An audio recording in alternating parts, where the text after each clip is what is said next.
Briefing में शामिल हुए। कुछ बातें मैं आपसे कहना चाहूँगा जो आप लोगों ने वैसे भी मीडिया के बाकी चैनलों से ये पता कर ली होगी, काफ़ी प्रिंट आउट्स भी घूम रहे हैं, परंतु मेरा कर्तव्य है कि मैं आपको बताऊं कि इस स्कीम का क्या मायने रखता है और कैसे ये भारतीय सेना को फ़ायदेमंद होगी। अग्निपथ योजना सशस्त्र बलों और राष्ट्र के लिए परिवर्तनकारी योजना है, यानी ट्रांसफॉर्मेशनल स्कीम है।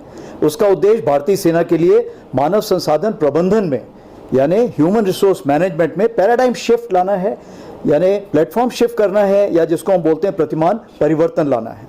यह योजना देश भर के युवाओं के लिए पेट्रियोटिज्म, नेशनलिज्म की भावना पैदा करने का अवसर प्रदान करती है, जिसमें 4 साल की अवधि में यानी only for a 4 years period Agniveer के रूप में इंडियन आर्म फोर्सेज में सेवा करेंगे और देश की सेवा करने के लिए इच्छुक हैं, यानी जो वॉलंटियर्स होंगे उनको इसमें शामिल किया जाएगा। 4 साल की अवधि की पूरा होने पर अग्निवीर अपनी पसंद की नौकरियों में अपने भविष्य बनाने के लिए कॉरपोरेट और इंडस्ट्री, CAPF यानी केंद्रीय सशस्त्र पुलिस बल और रक्षा सार्वजनिक क्षेत्र यानी पब्लिक सेक्टर अंडरटेकिंग्स सहित अन्य क्षेत्रों में रोजगार के लिए डिसिप्लिन, डायनेमिक और मोटिवेटेड और स्किल्ड फोर्स बनकर समाज में, सोसाइटी में जाएंगे। सशस्त्र बलों के लिए सबसे ज़्यादा जरूरी होता है स्पिरिट डिको और टीम बिल्डिंग। इसमें इसके कारण मजबूती मिलेगी जब हम साथ साथ रहेंगे, साथ साथ सेना की जो ट्रेनिंग प्राप्त करेंगे और उसके बाद टीम बिल्डिंग की भावना से हम लड़ाई में साथ में शामिल होंगे। इस योजना का उद्देश्य या जो एम जिसको हम कहते हैं वो टेक्निकल वर्गों को आवश्यक कौशल के साथ ITI डिप्लोमा धारकों के साथ उम्मीदवारों को नॉमिनेट और सिलेक्ट करके स्किल इंडिया पहल का भी उपयोग करना है। इससे क्या है कि जो ITI हैं उन्होंने हमको बताया है कि जैसे भी आपको सिलेबस चाहिए, जैसा भी कोर्स चाहिए, हम आपको वैसा बना के देंगे। इसीलिए ITI, इंडियन आर्मी और जो हमारे स्किल डेवलपमेंट इनिशिएटिव है, तीनों का एक तालमेल बैठेगा ताकि जब वो 4 साल बाद बाहर निकले तो वो एक स्किल्ड मैन पावर के रूप में निकले। उनके पास एक अनूठा यूनिक स्किल और एक्सपीरियंस होगा जो रिलीज के पश्चात सोसाइटी एंड ऑर्गेनाइजेशन के लिए एक एसेट साबित होगा। विशेष रूप से जो इसमें शामिल हैं वो है अग्निवीर कौशल प्रमाण पत्र, जिसको हम बोलते हैं अग्निवीर स्किलिंग सर्टिफिकेट। उच्च शिक्षा के लिए credit for higher education credit system has been instituted in it. नया उद्योग शुरू करने के लिए वित्तीय package, it means for the financial package for the startups. And finally for अन्य संगठनों में अवशोषित होने के लिए पर्याप्त रूप से कौशल, it means absorption into any organisation with adequate skill, experience and backing of the defence forces. Indian army के लिए सबसे बड़ी उपलब्धि यह है कि सैनिकों की औसत आयु यानी एवरेज एज जो आमतौर पे आज 32 ईयर्स है, वो घट के अगले आने वाले दिनों में 5 से 7 साल में 26 साल हो जाएगी, यानी 26 ईयर्स हो जाएगी। Now, based on the organizational requirement policies, the technical skilling and training would be carried out. जैसे कि पता है आपको, पहले हम लोगों की 1 साल की ट्रेनिंग होती थी, अब इसको 2 भागों में बांटा जाएगा। सबसे पहले 24 से 32 वीक्स की वो ट्रेनिंग होगी जो निहायत ज़रूरी है उसको एक यूनिट में जाने के लिए। जब वो यूनिट में पहुंच जाएंगे तो जिसको हम बोलते हैं ऑन जॉब ट्रेनिंग, उस जॉब की ट्रेनिंग की जाएगी तो वो काम भी करेगा और सीखेगा भी। जैसे आप देखें कॉर्पोरेट वर्ल्ड और बाकी जगह भी यही होता है। जो स्किलिंग होती है वो 2 पार्ट्स में होती है। हम सैनिकों के लिए युवा और मजबूत समूह पर भरोसा कर रहे हैं जिसका नेतृत्व विशेष रूप से चयनित सर्वश्रेष्ठ लीडर्स द्वारा किया जाएगा। We believe in the strong team with the best of leaders who will be leading them and the best of results we assure you with the trained and technologically qualified manpower which you would be having.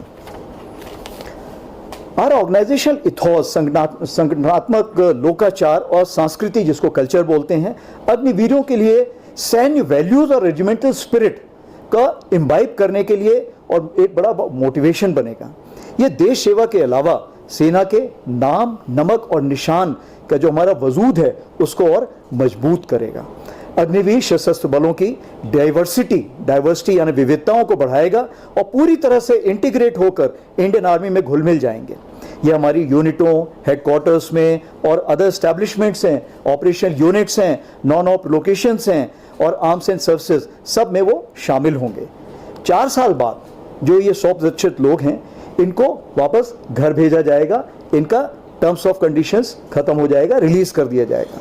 उसके बाद एक central automation system में जिसमें कि selection process already fade है, जो regular selection होता रहेगा, उनकी मेरिट बनती रहेगी।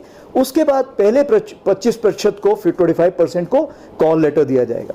उसके अलावा कुछ रिजर्व को भी रिजर्व वार्निंग दी जाएगी।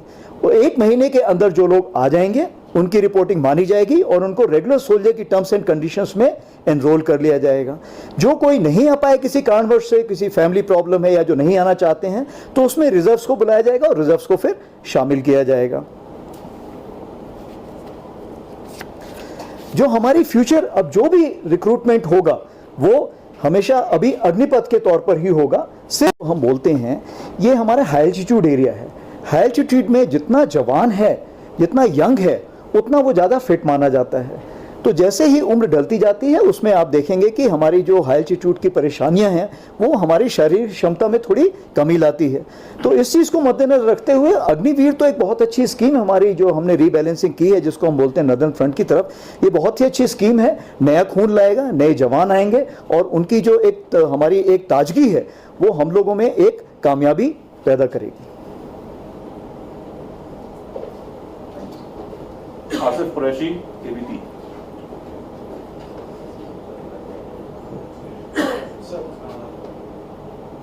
युवाओं को विभिन्न फील्ड्स में ट्रेन करने के लिए उनमें डिसिप्लिन इंकल्केट करने का एक मकसद इस पॉलिसी में है। बट क्या आपको नहीं लगता है कि कश्मीर जैसे सेंसिटिव इलाके में जब इतनी बड़ी संख्या में जो ट्रेन बंदे बाहर आएंगे, उस चीज को नेगेट करने के लिए कि कहीं वो किसी गलत रास्ते में ना जाए, आर्मी क्या क्या सिक्योरिटी मेजर्स ले रही है, क्या एक्स्ट्रा मेजर्स करेगी कि कहीं ऐसा ना हो कि आर्मी ही ऐसे बंदे ट्रेन करे जो कल आर्मी के अगेंस्ट हो जाए? आपका सवाल जो है ये मैं मीडिया में देख रहा हूँ हर जगह घूम रहा है। सबसे पहली चीज़ है कि ये आधा जब ग्लास होता है तो आपको देखना है आधा ग्लास है या आधा खाली है, भरा है या खाली है। तो अगर आप सिर्फ खाली की तरफ देखेंगे तो खाली नजर आएगा, नेगेटिव नजर आएगा। अगर आप उसको भरा देखेंगे तो पॉजिटिव नजर आएगा। सबसे बड़ी चीज ये है कि भारत देश इतना बड़ा सिविलाइजेशन है, तो अगर आप लंबे रास्ते में देखिए, अगर 4 साल वो ट्रेनिंग करेगा तो वो हमेशा पॉजिटिविटी की तरफ जाएगा। आप देखिए एक जिम्मेवार नागरिक बनेगा।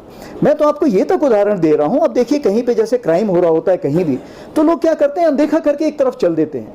लेकिन मैं आपको ये विश्वास दिलाना चाहता हूं कि जब ये अग्निवीर कहीं सड़क पे चल रहा होगा और किसी के साथ भी नाइंसाफी हो रही होगी, कोई लड़की किसी को छेड़ रहा होगा, तो आप देखेंगे कि अग्निवीर आगे बढ़ के उसको रोकेगा और ये यकीन दिलाएगा कि जो उसकी आर्मी सर्विस है वो काम आएगी इस चीज़ के लिए। जहां तक ये है कि क्या वो नेगेटिव में जा सकते हैं, देखिए हमारी कोशिश ये है कि ये जो 4 साल की ट्रेनिंग लेगा, इसके बाद ये होल ऑफ नेशन अप्रोच जिसको हम बोलते हैं, आज ही आप देखिए अभी मध्य प्रदेश के चीफ मिनिस्टर ने बोला है कि जो हमारे पुलिस है उसमें हम इसको प्रायोरिटी देंगे। हमारे होम मिनिस्टर जी ने बोला है, अभी अमित शाह जी ने ट्वीट किया है कि हम ऑलरेडी स्कीम बना रहे हैं कि हम इनको कैसे प्रायोरिटी देंगे, CFPF में जो लोग होंगे। उसी प्रकार से एक हमारी भारत फौज बहुत बड़ी कंपनी है जिसमें बाबा कल्याणी करके हैं, जिन्होंने मिलिट्री स्कूल में खुद तरबियत हासिल की है, उन्होंने भी बोला है कि जैसे ही ये लोग बाहर आएंगे मैं इनको दोनों हाथ से इनको कबूल करने के लिए तैयार रहूंगा। यानी कहने का ये मतलब है कि 4 साल की ट्रेनिंग और वो भी फौज के साथ, जिसमें इतना बड़ा, देखिए मॉरल वैल्यूज जिसको हम बोलते हैं, इथॉस बोलते हैं, जो एथिक्स बोलते हैं, जो एक समाज में जो हमने इतना बड़ा एक डिसिप्लिन, आपका एक जो हम एक दर्जा हासिल करेंगे, इसको आगे आने वाले दिनों में दोनों हाथ से सब कोई पूरा समाज कबूलेगा।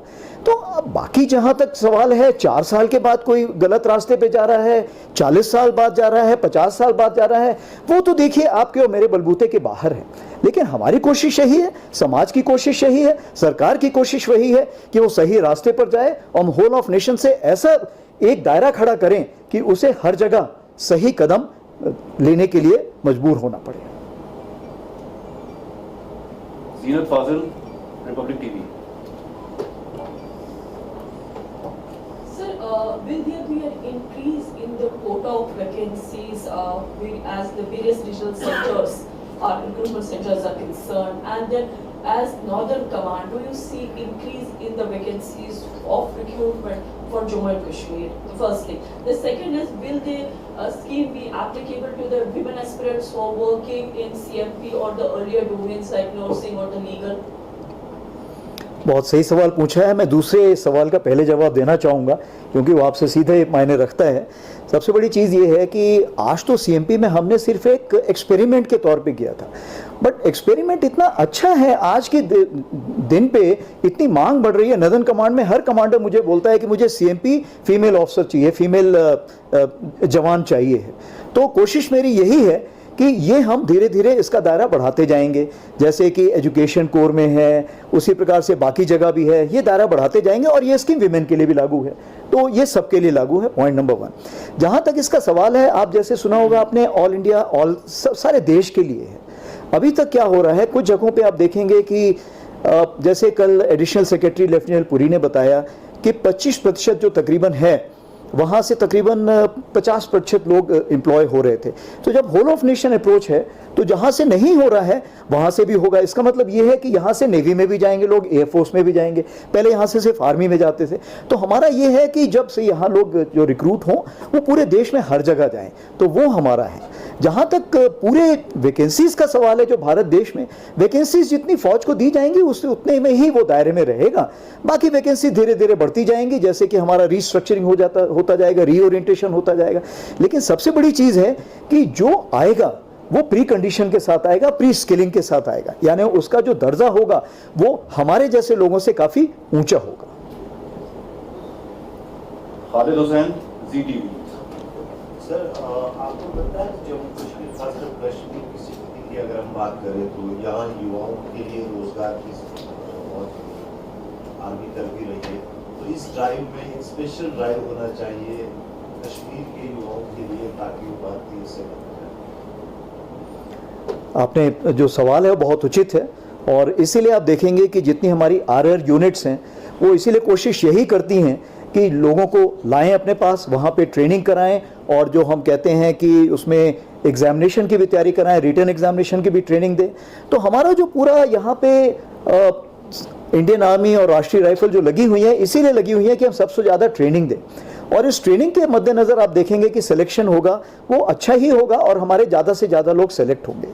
बाकी जहाँ तक बाकी जो आपके पैकेजेस हैं वो पैकेजेस के लिए गवर्नमेंट अपनी तरफ से कर रही है, जो मेरे लिए शायद मैं उसके काबिल नहीं उसके बारे में बातचीत करने के लिए। बट जहाँ तक फौज का सवाल है, हम लोग पूरी तन मन धन सबसे लगे हुए हैं कि ज़्यादा से ज़्यादा वैकेंसी आप लोगों का आ सके, उसके लिए हम ज़्यादा से ज़्यादा ट्रेनिंग प्रोवाइड कर पा रहे हैं। इरफान कुरैशी, टीवी 9।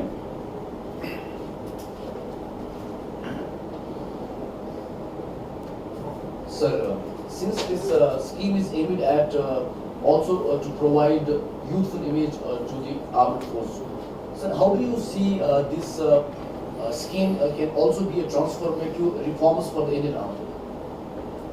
बिल्कुल सही पूछा आपने। ट्रांसफॉर्मेटिव रिफॉर्म क्यों? आज आप देखिए, कल ही आपने देखा होगा कि एक अमेरिकन जन बोल रहे थे कि जो हमारे आगे आने वाली फौज है वो टेक्नोलॉजिकली क्वालिफाइड होनी चाहिए, क्योंकि उसने artificial intelligence, big data analysis handle करना है। 25% जो फौज है आप देखिए सब उसी में जा रही है। आज के हम फ्यूचर वॉर की बात कर रहे हैं, फ्यूचर वॉर हम क्या बात करते हैं? उदाहरण के तौर पे आपको बताना चाहूँगा कि जब अमेरिकन सिविल वॉर हुआ था तो दो अपोजिट पार्टी 75 मीटर की दूरी से एक दूसरे के ऊपर फायर करती थी। क्या आप बिलीव करेंगे कि 75 मीटर की दूरी से एक दूसरे के ऊपर फायर करती थी? लेकिन आज जो हमारा वॉरफेयर का नेचर है, जो हमारा करेक्टर है, वो चेंज हो गया है। करेक्टर क्यों चेंज हो गया है? कि जो वायलेंस है वो हमारा वर्चुअल वर्ल्ड में चला गया है। तो ये जो हमारे पास ये जो पॉपुलेशन आ रही है, ये पॉपुलेशन जो है स्किल्ड होगी, और जो हमारे पास नया इक्विपमेंट आ रहा है, जो हमारे पास जो वेपन्स आ रहे हैं, जो हमारे पास नए वर्चुअल वर्ल्ड में, साइबर वर्ल्ड में आ रहे हैं, साइबर वर्ल्ड में आ रहे हैं, जो एजेंसीज में ये चीज़ें इंट्रोड्यूस हो रही हैं, उसके लिए ये यूथ सबसे काबिल रहेगा। क्यों? क्योंकि ये प्री ट्रेंड, अगर उसने ITI में पहले ही ट्रेनिंग हासिल कर रखी है, जैसे ड्राइवर है आप मान लीजिए, अगर उसने ऑलरेडी ही ये ड्राइविंग लाइसेंस लिया हुआ है, तो क्या होता है, हमें उसे आगे चीज़ें सिखाने के लिए फ़ायदा हो जाता है। तब मैंने उसके अगर उसे स्पेशल गाड़ी की ट्रेनिंग देनी है, टैंक की देनी है, तो मुझे उतनी सहूलियत हो जाती है। आसिफ सुहाग, बहुत सही बात कही है आपने। मैं खुद ही एक 18वीं battalion Jammu and Kashmir Rifles का हूँ, और मेरे 25% जो 25% ट्रुप्स हैं वो यहीं के हैं, और वो भी जब आए थे तो यंग आए थे। और मैं कुछ ने बोला था जब मैंने उनसे बातचीत की, जब इंटरव्यू लेता था, कि साहब मैं कभी बहक भी गया था बीच में, परंतु मुझे सही रास्ता दिख गया। तो ये जो स्कीम है ये यंग को अट्रैक्ट करेगी और सही रास्ते पे लेके आएगी और इंश्योर करेगी कि वो बहके ना। तो ये एक सही मुकाम है और इस मुकाम में जो भी आएगा हमारे साथ शामिल होगा उसको हमेशा सही रास्ता मिलेगा। भरत ईटीवी भारत। सर मेरा ये सवाल है कि ये जो एक मॉडल जो ये European country France and UK या इजराइल है इस टाइप की भर्तियां करते हैं, क्योंकि बिकॉज उनके मैन पावर की कमी होती है, that's why they have to this kind of India जो कि यूजली कोऑपरेटिव कंट्री, तो यहाँ इस चीज़ की जरूरत है जो कि ऑलरेडी फौज में भर्तियां हैं। तो दूसरा जो मेरा पार्ट है, अगर हम कश्मीर की बात करें, यहाँ नौजवान फौज में भी जाते हैं लेकिन ब्रूटल में भी हो जाते हैं, तो जैसे रिस्क अगर यहाँ 4 ईयर के बाद उनको ड्राइविंग करेंगे तो फिर वो किसी में जाएंगे, तो उस चीज़ को आप कैसे हल करेंगे? Thank you. ओके, दूसरा सवाल मुझे समझ में नहीं आया, बट मैं आपसे दोबारा पूछूंगा उसके बारे में। पहला सवाल जो आपने पूछा है, जहाँ तक मेरी समझ है कि ये दूसरे देशों को हम क्यों कॉपी कर रहे हैं, क्या मैं सही समझ रहा हूँ? उनका पॉपुलेशन कम है और मैन पावर भी आप कम है, इसलिए देखिए, अगर आप ध्यान दें तो आज जो हमारी पूरी भारत देश की जनसंख्या है उसमें तकरीबन 50% लोग वो हैं जिनकी उम्र 25 साल से कम है। और फौज बड़ी है या देश बड़ा है? तो देश सबसे बड़ा है। तो हमारी सबसे बड़ी कोशिश है, जो हम इसको बल्ज बोलते हैं, जो हमारे 25 साल से जूनियर हैं या मतलब कम एज के लोग हैं, इनको हम कैसे ऐसी तरबियत हासिल कराएं, ऐसे जिम्मेवार नागरिक बनाएं कि आगे आने वाले दिनों में वो देश के निर्माण में काम आए। तो सबसे बड़ी चीज़ ये है, ये एक देश की स्कीम है, होल ऑफ नेशन अप्रोच है, ताकि ये जब 4 साल बाद निकले तो कहीं भी जाए तो ये देश के निर्माण में अपना योगदान दे। जहाँ तक भारतीय सेना का सवाल है, भारतीय सेना ने इसको अमल पे लाने के पहले सारी देशों की स्टडी की कि वहाँ पे क्या क्या लागू हो रहा है। आप देखेंगे क्या अमेरिका में पॉपुलेशन नहीं है? अमेरिका में पॉपुलेशन है, बट अमेरिका में भी कुछ इसी तरह की स्कीम्स हैं। रशिया में कॉन्स्क्रिप्ट है, आप चाइना में देखेंगे कॉन्स्क्रिप्ट स्कीम है, आप देखेंगे इजराइल में हर कोई करता है, कई जगह वॉलंटियर है, कई जगह कॉन्स्क्रिप्ट है। यूएसए में सन 64 से इसको वॉलंटियर कर दिया गया था। तो मेरा कहने का ये मतलब है कि ये जो वॉलंटियर स्कीम है, पहले भी वॉलंटियर थी, अभी भी वॉलंटियर है, लेकिन अभी हमारा एक अलग मुद्दा है कि हम ज़्यादा से ज़्यादा लोगों को फ़ौज का एक्सपोजर देना चाहते हैं।